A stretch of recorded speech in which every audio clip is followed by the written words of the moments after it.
DeWittDailyNews.com. This is staff meteorologist Jennifer Wojcicki with your regional radio forecast. A blend of clouds and sun today with daytime highs approaching 83. Winds out of the south 8 to 15 miles per hour. Cloudy skies expected tonight. Chance for scattered thunderstorms. Lows around 65. Scattered thunderstorms again tomorrow. Highs level off around 81. Cloudy. Hear weather twice an hour or online anytime at DeWittDailyNews.com. Currently, it's 64. From school physicals to annual exams, the SIU Center for Family Medicine, located inside the Logan County Health Department at 109 3rd Street in Lincoln, is here to help. It is important for kids and adults to see a provider on a regular basis to prevent illnesses. New students, preschoolers, kindergartners, 6th and 9th grade students are required to get a physical exam. Now is the time to schedule your child's back-to-school physical. Call SIU Center for Family Medicine at 217-735-2317 or click their icon at DeWittDailyNews.com. Your own home without the maintenance. If you're 55 or better, a beautiful Liberty Village villa could be yours. This is Erin, and I invite you to come take a tour of our move-in ready villa. Click the Liberty Village icon at DeWittDailyNews.com. Simply the finest. DeWittDailyNews.com is the area's leading local news source 24 hours a day, 7 days a week. Get the latest local news, obituaries, police blotter, weather forecast, and more with no paywall. Head to DeWittDailyNews.com to get the local information you need to know. If you're looking for local hunting and fishing information, then join us for Central Illinois Outdoors with me, Jared White, Sundays at 8 a.m. here on WHOW. Every weekend, we'll offer detailed local fishing reports from professional guides. We'll swap stories with local celebrity sportsmen, and I'll invite you to share your stories as well. Central Illinois Outdoors with Jared White, every Sunday morning at 8 on all WHOW platforms and on demand at CentralIllinoisOutdoors.com. Brought to you by Bob Ridings in Pana and the Clinton, Illinois Chamber of Commerce and Tourism Bureau. 7 minutes after 8 o'clock is news time on this Friday morning. Top of the morning from the newsroom of Regional Radio and DeWittDailyNews.com. I'm Seth Lawrence with this expanded local newscast streaming to Facebook and YouTube, brought to you by Peterson Insurance, your Pekin Insurance agent in Clinton. It took nearly a year, but the long journey of DeWitt County settling on funds for its American Rescue Plan Act funding has been finally announced. Thursday night at the DeWitt County Board meeting, the board voted on how to allocate roughly $3.3 million. Dan Matthews, with the help from County Administrator Dee Dee Rentmeister, brought forward a rough outline of funding for entities and nonprofits that applied for a piece of the pie that the county board made available. I have ARPA funds at $3 million. It's a little bit over that. If you look at DD's, it's $3,037,000. What we spent so far is about 1.2, subtracting the 493 and the additional 230 that I just mentioned. Leaves us committed of about 1.9 million, and so the leftover money is just over $1 million, $1,078,000, as Mr. Newberg said. And if you look at the Chastain, there's 750,000, 800,000, that has been identified that we need here over the next 2-3. Some of them could go a little bit longer, but probably needs to be done in that 3-year period, which kind of falls in where we need to spend this money. So that's just the starting point. So some of you have probably put other items down, and so. The proposal makes available funds for a small business grant program that would be administered through the DeWitt County Development Council. Matthews deferred to Megan Myers to help outline that program. And then the last item that I added on there is a DC grant program for $30,000. I talked with Megan, so Megan, if you want to kind of talk about small business, get your idea of what we could do with that. Talk briefly on the phone about having DC help us put out some grants to small businesses that were hurt by COVID. And so you've kind of been pushing that all along. I think it's a great idea to do something like that, have them help us manage it. We wouldn't give them the money would still come from the county, but they would help us to put that program out there. Right. We've got a DCDC meeting later this month, and the thought would be and I sent Kurt Holman, who's the new director, additional information in regards to what qualifies, what other counties have been doing in regards to small business assistance, to see if we can help the board get through a lot of this. Maybe there's some opportunities out there that we can allocate a small amount. for business grants or something to help people recover from COVID. They still are incurring additional costs. It's hard to find people to work. And so looking through and trying to make sure we've got a good handle on what's allowed, what would meet qualifications. And most of the businesses that we did even have to apply fall in the travel and tourism industry, which is considered a disadvantaged business in the situation. So I thought it was maybe just kind of keep in the back of our minds, the DCDC can do a little more research, maybe present something for the board to consider to help some of the businesses out there that may need some assistance. So that's just a thought, but we want to get more information to the board at afternoon meeting. In reviewing applications for the ARPA funds, Buck Carter found a common theme among the first responder applications for chest compressors for heart attack patients. He felt it would be a worthy investment to provide area fire departments, each with a unit and 3 units for the DeWitt County EMS. Well, one of the things I would like to address is that there's nothing more important to us in this county than our emergency services, whether that be the volunteer fire department, the EMS, the 911s, police departments, the sheriff's departments. At some point in time in our life, we all depend on them. And when we want them, we wanted them 5 minutes earlier than when they showed up. But I guarantee you they do show up, and they show up when you call them. So one of the things when I was going through the applications that I noticed is that there were several requests in there for this Lucas chest compression system, which costs $22,767.57. I guarantee you, if you have a heart attack and this response team shows up at your house, you're going to hope they got one of those, because it's a long ride to town in an ambulance or back of a fire truck getting chest compressions by hand. So one of the things that I'm going to propose is that we look at that chest compression system individually. I see there's a need for 8 of them. I think the DeWitt County EMS needs 3, Wocala Fire Department, Kenny Fire Department, Farmer City Fire Department, Weldon Fire Department, and Waynesville Department should each have one. That comes to a total of $182,140.56. That's my proposal for the first item that we need to earmark some money for. What was it again, Bob? Pardon? 182 what? $182,140.56. I noticed when the finance committee was going through, when they looked at EMS, they put down like they do, EMS asks for 3. They thought, well, we'll give you 2. Well, that's great, you give them 2. I hope the ambulance that shows up at your house is not the one that doesn't have one. They got 3 ambulances, but why wouldn't you give them 3? It just don't make sense to me. So I think we should provide the funds for 8 of these to these departments to start off with. And then I also believe that this request from the County Fire Department for their $134,725 is reasonable. I'd like to recommend we do that. And we'll make a matching contribution to the Farmer City Fire Department. Aaron Kmeyer, though, continued his calls for the board to establish guidelines for the money and for there to be more clarities for those that applied. He wondered if the county was planning to take care of the entirety of its building needs with ARPA funding, which seemed to be the consensus of the board. So are we planning on taking care of all of the infrastructure projects within the county buildings solely with ARPA funds, or are we?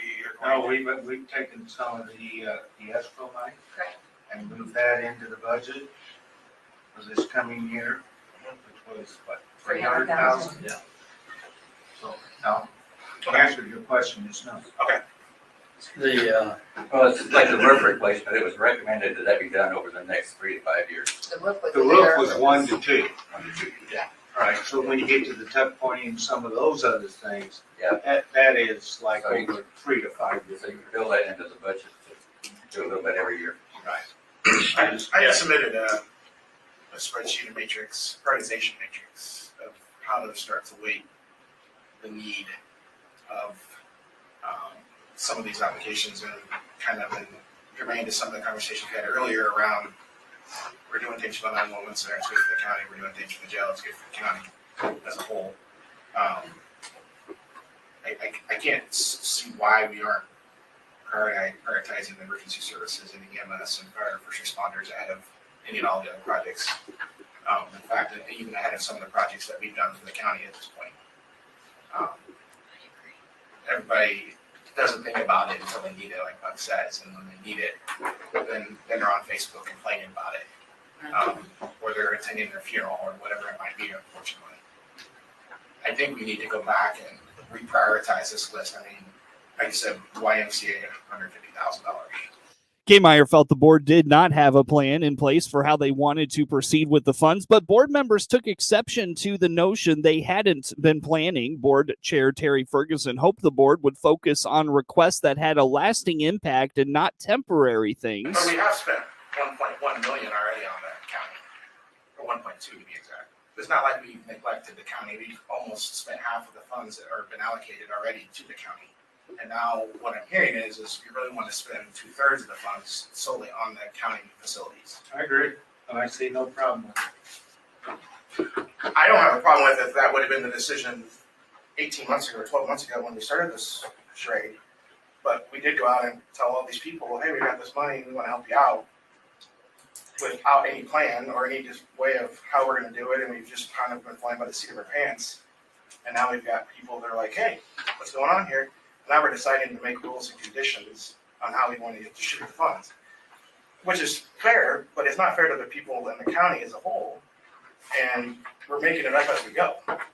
Well, I think that's the way this whole COVID thing's been. You make it up as you go. From the feds all the way down. I think what we need to focus on, we got requests for hiring a band for a festival. Fireworks for the 4th of July. Y'all know what fireworks are. They look real pretty and they're gone. I think we need to focus on brick and mortar and things that'll be substantial and be here after the So where are we going to money's spent. Where are we going to clearly articulate to the public how we choose to distribute the funds? Like you just said, you want to hire a band for the festival, that's not really a good use, or we don't think that's what I'm trying to get to, is clear expectations to the public about what we're doing here and not making it seem like we're just willy-nilly making Well, I think we're decisions. picking and choosing what we want. I mean, it doesn't make any difference. I mean, some of these other programs. So how is that fair to somebody to, Well, I don't think it is fair. No, that's what I mean, we should have established guidelines of what we want to do with the funds, and then be clear about it and communicate that to the people that have taken the time to develop the application. Well, I think we gave everybody, it's our job as a board to do difficult things like this. The board had an opportunity to speak, and anyone that had over 3 votes, so I'm going to assume a lot of people didn't even put in their vote, we're covered. We're giving them money. Every one of those are given money. So I think we're doing our job. I agree. And I don't think, here's what I don't think we have to answer to the public, but I think anyone who looked at this objectively is going to say we did a pretty damn good job at this. I agree 100%, and Mr. Kmeyer sits there and says, we've gone willy-nilly for the last 12 months or 18 months. I don't believe that. That's his opinion. I respect your right to have that opinion. But I do not agree with that. It's a free country. That's right. But if I don't think all 12 of us would ever agree that who needs to get the money. I mean, everybody has their own. But it'd be opinion. nice to have a clear process that we have all followed and sure. Well, I don't think that there has ever been a clear process. Exactly, that's my point. That's my whole point. Because nobody knows where they Like stand. starting out on this, I don't think anybody realized that the community would come out and ask for $6.5 million out of a $3 million pie. But when they did, we could have had an opportunity at that point to start to maybe put some thought into it, and we didn't. In the meantime, I've been thinking about this for 12 months. I agree. We've been talking about it for. So for 12 months, we couldn't come up with a plan for how to distribute it. I mean, that's. I think we did. Yeah, finally, after that, we had people coming to. We got to get to it sometime, right? The YMCA's request for $150,000 was one the board reduced to afford the chest compressors for first responders. The issue became then the Clinton Fire Department. Should they be given a compressor, or should it fall on the city of Clinton to decide to fund things like that for the departments? I'm in agreement with Dan's list and swapping the $50,000 out of the YMCA, but I believe we should also fund a compression device for all the fire districts. That'd be another 3. I totally agree with that. They may not have put an application out, but why make the people of that district suffer because a few people at the firehouse didn't want to fill out an application? Three, An additional $69,000 approximately? You're looking at 2 units. That's Travis, I understand what you're saying, because technically, farmer studies. Okay, assuming you still did not ask to. Assuming we're at 3 or 2. You're asking for more money. They have their own. We're not buying all of it. I mean, we're helping. I don't know. I just don't understand why you don't want to buy so much. I think with this money, we could save some lives. We could afford to give the other districts one too. And so, really, I don't think that they have that 13. Supposed to be in Farmer City.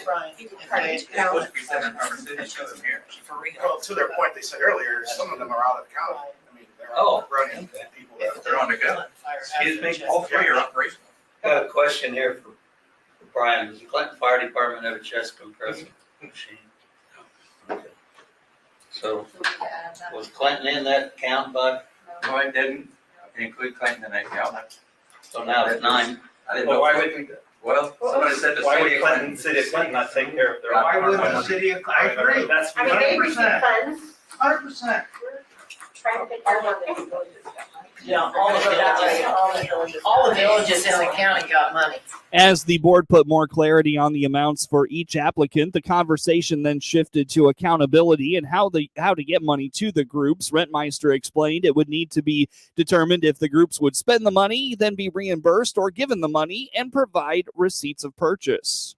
Once we approve this and the money is distributed, whose job is it to follow up that the project was completed, they used the money correctly? Is that our consultant?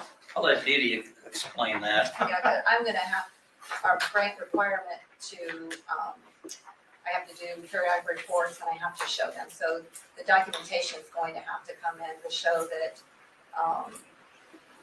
either receipts were paid and we reimburse them. And that's something that I think we're gonna have to discuss too. Right. Are we gonna do a reimbursement? Are we gonna give it up front and then they give us receipts to, I just want all the groups that are getting the funds to know what it's for and this is what you're using it for. If not, you don't get the funds. yeah, we're gonna have to come up, I agree, we're gonna have to come up with something. And each group may be a little bit different. They may need the funds up front.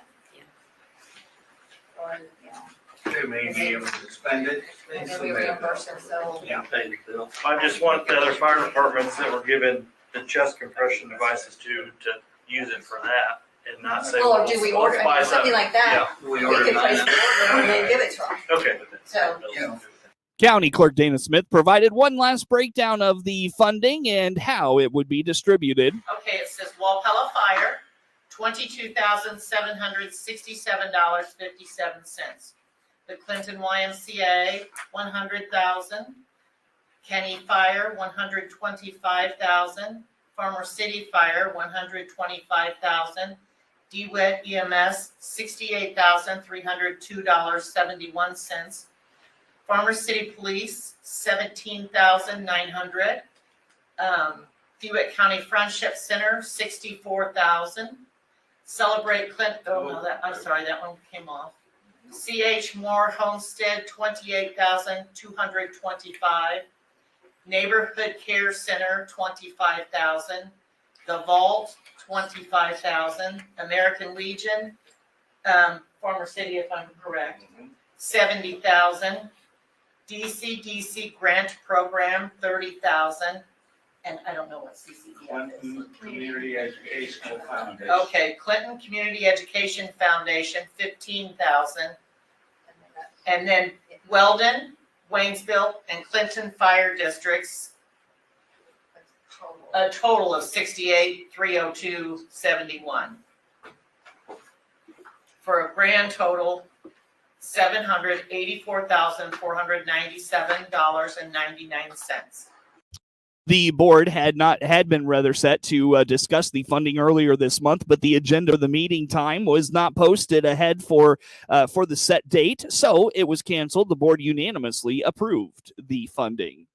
If you're interested in becoming a master gardener through the University of Illinois Extension, there is a rare fall training opportunity, according to Terry Miller Casey, Extension Director at the University of Illinois Extension in Logan, Menard, and Sangamon counties. The training is both in person in Logan County, and there's an online option to be a part of the hybrid course. The deadline for registration is this coming Monday, August 22nd. Miller Casey says the online course begins September 12th, and you can get that completed all the way up into October. Get more information by visiting extension.illinois.edu. Get news anytime at DeWittDailyNews.com. Whether you compete on the court, at the track, on the field, or in the fields, winning isn't just a goal. It's a mindset shaped,